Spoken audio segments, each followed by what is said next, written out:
The forecasted recession didn't come in 2020 or in 23 and might not in 24 either. What if the economy's good in 24? I know we still have inflation, but maybe it'd be nice to go into the new year without all the gloom and doom.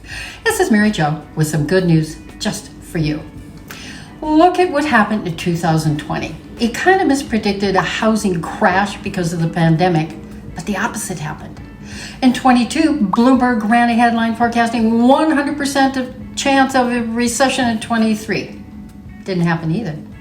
Despite the negative news, sentiments are turning around. Inflation's cooled, job market stayed strong at 3.5% unemployment, and no company in America is not hiring.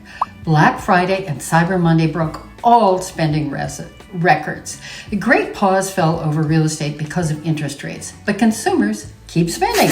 The U.S. economy grew an outstanding 4.9%. And after a miserable 22, the stock market is enjoying an 8-week winning streak. We haven't reached that soft landing of 2% inflation without tipping into a recession, but there's room for economy.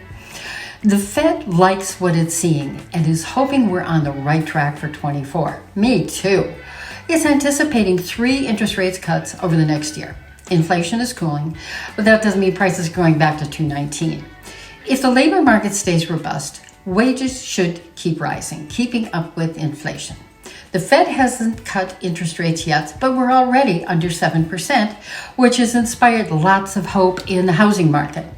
Nothing is guaranteed in life, and certainly not a good economy.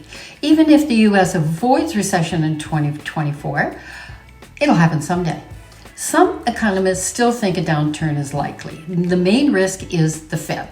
If interest rates are too high for too long, or they slice them too early, that could throw us back to last spring when inflation spiked, making it necessary to go through that push-up all over again. Another danger is the banking system collapses, like Silicon Valley Bank that was way over leveraged. The past few years have taught us no one could have predicted the pandemic or the upheavals we're seeing across the planet.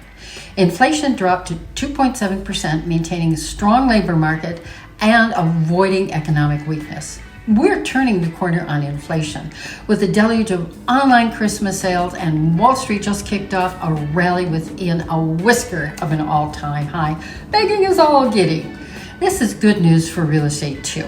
Prices haven't taken an uptick, and new construction homes still have plenty of move-in ready, just waiting for buyers who want to take advantage of year-end sales.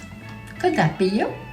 Let's all take a deep cleansing breath and invite 224 in on a higher vibration. Happy New Year, everyone. Don't forget to subscribe and stay tuned for more updates.